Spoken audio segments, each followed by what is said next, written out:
Video like जरूर कर लीजिए और ऐसे वीडियो लगातार फ्री में पाने के लिए चैनल को तुरंत सब्सक्राइब कर लीजिए और बेल आइकन को जरूर टैप कर लीजिए ताकि आगे भी सारे वीडियो आपको मिलते रहे। यूट्यूब में फॉलो करते हैं तो प्लीज ये वाला फ्री टेलीग्राम चैनल जरूर ज्वाइन कर लीजिएगा। सारे नोटिफिकेशन सारे अपडेट यहीं पे आते हैं, ध्यान रखिए। मेरा नाम है वैभव और आप लोग देख रहे हैं UPPSC best online coaching YouTube channel.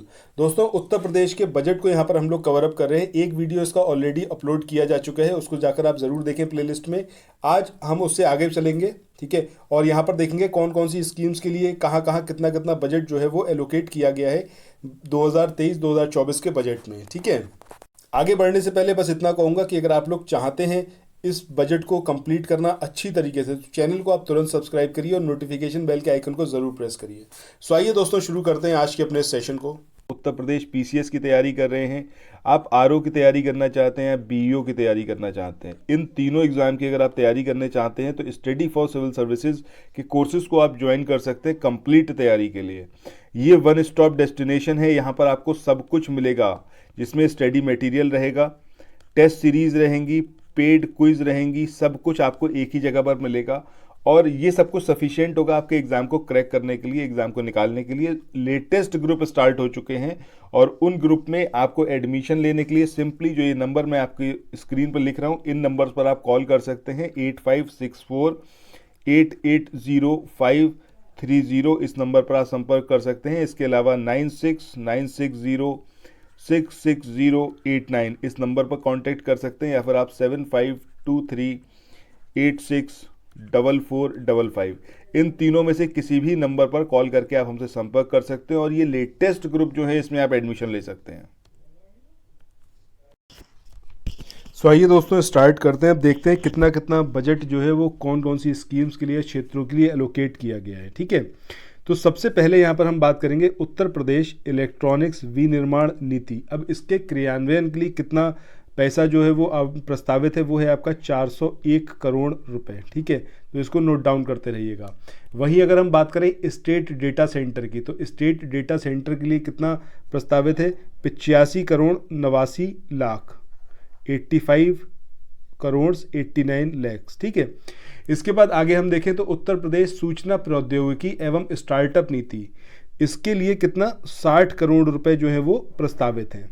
इसके बाद अगली बात आती है ग्रामीण क्षेत्रों में कृषि प्रौद्योगिकी स्टार्टअप स्थापित करने के लिए और युवा उद्यमियों को प्रोत्साहित करने के लिए जो कृषि त्वरक कोष है, इसके लिए कितना बजट यहाँ पर प्रस्तावित है, वो है आपका 20 करोड़ रुपए। ठीक है, ये एक एक पॉइंट यहाँ पर नोट डाउन करते हुए चलिएगा, सिर्फ सुनिएगा मत, क्योंकि ये कोर डेटा है।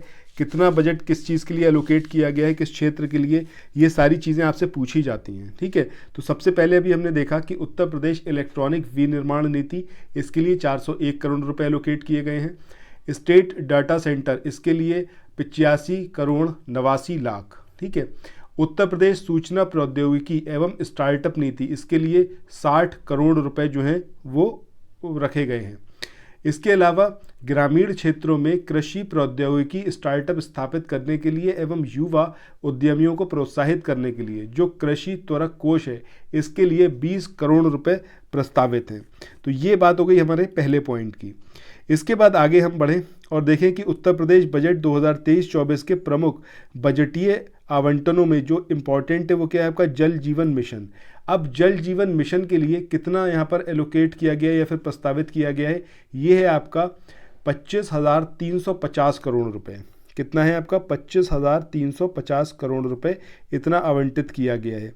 और यह बजट 2022-23 के मतलब 2022-23 में तकरीबन 19,500 करोड़ रुपए जल जीवन मिशन के लिए एलोकेट किए गए थे, बट इस बार जो है उससे कहीं ज़्यादा 25,350 करोड़ रुपए आवंटित किए गए हैं। ठीक है, इसके बाद आगे मूव ऑन करें।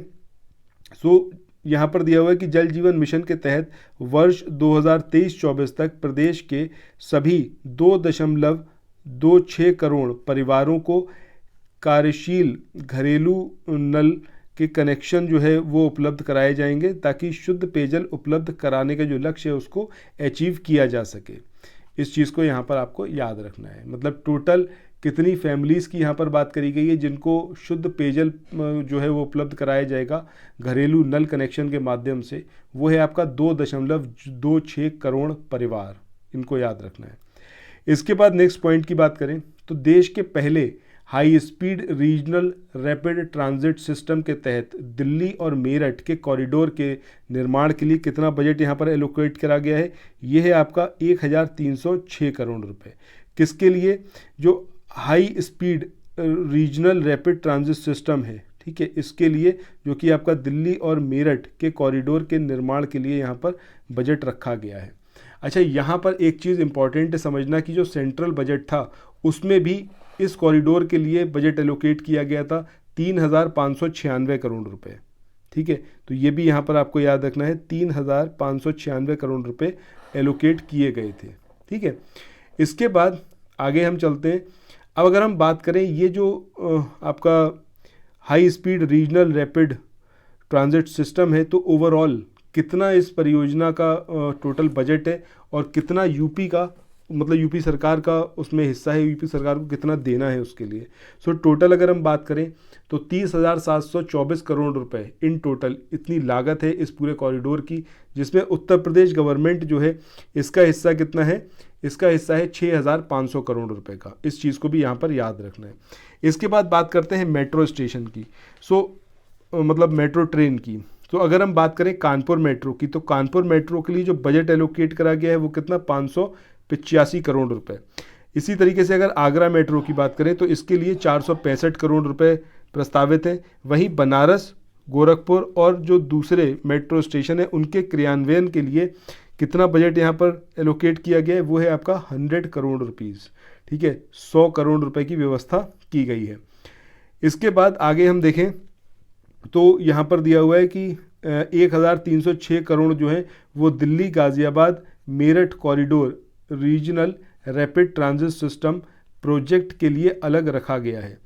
इसके बाद प्रधानमंत्री किसान सम्मान निधि की बात करें तो इस योजना के तहत 2022-23 में से अगर अभी तक देखें, 2022-23 से अगर अभी तक देखें तो डायरेक्ट बेनिफिट ट्रांसफ़र, इसके माध्यम से कुल कितना पैसा जो है वो अभी तक बांटा गया है या फिर प्रोवाइड किया गया है, वो है आपका 51,639.68 51,639.68 करोड़ रुपए। ये डायरेक्ट बेनिफिट ट्रांसफ़र के तहत किसानों के पास सीधे सीधे पहुंचाया गया है प्रधानमंत्री किसान सम्मान निधि योजना के तहत।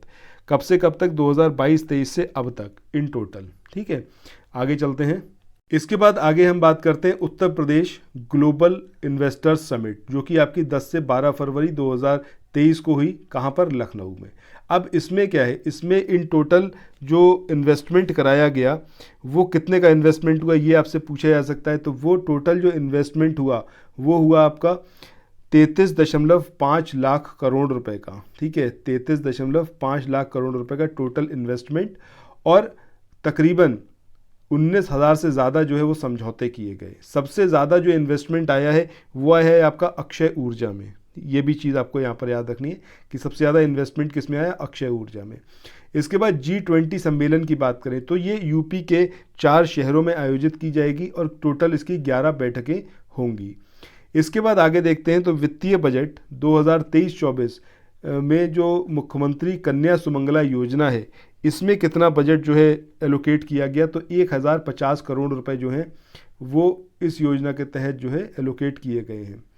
अब इसमें अगर हम आगे बात करें तो निराश्रित महिलाओं को समर्थन देने के लिए 4032 यानी कि 4032 करोड़ रुपीज़ जो हैं उनका प्रावधान किया गया है। प्रदेश में वर्तमान में लगभग 32.62 लाख महिलाओं को सहायता प्रदान की जा रही है, और उत्तर प्रदेश बजट जो है इसमें सभी वर्गों की लड़कियों के विवाह के लिए सामूहिक विवाह योजना, इसके लिए कितना यहाँ पर बजट एलोकेट करा गया है? 600 करोड़ रुपए, ठीक है। इसके बाद अन्य पिछड़ा वर्ग के जो निर्धन व्यक्ति हैं उनकी जो लड़कियां हैं उनकी शादी अनुदान योजना के लिए कितना यहाँ पर बजट एलोकेट करा गया है? 150 करोड़ का, 150 करोड़ का, ठीक है। इसके बाद हम आगे बात करते हैं। यहाँ पर बात हो रही है कि ग्रामीण महिलाओं को सशक्त बनाने के लिए स्वयं सहायता समूहों के लिए 83 करोड़ रुपए की व्यवस्था की गई है। इसके बाद सड़कों की बात करें तो नई सड़कों और जो आपका फ्लाईओवर्स हैं इनके निर्माण के लिए 21,100 करोड़ रुपए और मौजूदा जो सड़कें हैं इनके रखरखाव के लिए तकरीबन 6,209 करोड़ रुपए का प्रावधान किया गया है या फिर प्रस्ताव है। राष्ट्रीय ग्रामीण स्वास्थ्य मिशन के तहत जो विभिन्न कार्यक्रम हैं उनके संचालन के लिए 12,631, ठीक है, 12,631 करोड़ रुपए का प्रावधान किया गया है। इसके बाद आगे चलते हैं नेक्स्ट पॉइंट पर। यहाँ पर बात हो रही है किसकी, आयुष्मान भारत योजना की। तो इसको लागू करने के लिए कितना यहाँ पर बजट एलोकेट किया गया है, वो है तकरीबन 400 करोड़ रुपए का, 400 करोड़ रुपए, ठीक है। वृद्धावस्था और किसान पेंशन योजना के लिए तकरीबन कितना यहाँ पर बजट एलोकेट किया गया है, वो है आपका 7,248, 7248 करोड़ रुपीज़ का।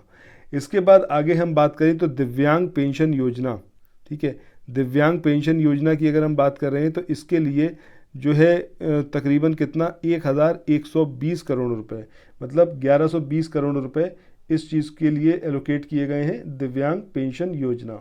इसके बाद कुष्ठ पेंशन योजना की बात करें तो कुष्ठ पेंशन योजना, इसके लिए कितना यहाँ पर बजट रखा गया है, वो है आपका 42 करोड़ रुपए का, ठीक है।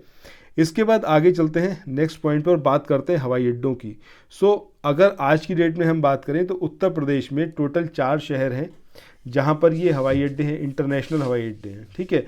अभी कोशिश ये चल रही है कि ये जो हवाई अड्डे हैं इनकी संख्या को बढ़ाकर कितना करना है, इंटरनेशनल वाले के बढ़ाकर कितना करना है 5, और जो घरेलू हैं वो तकरीबन 16 एयरपोर्ट जो है यूपी में हो जाएंगे।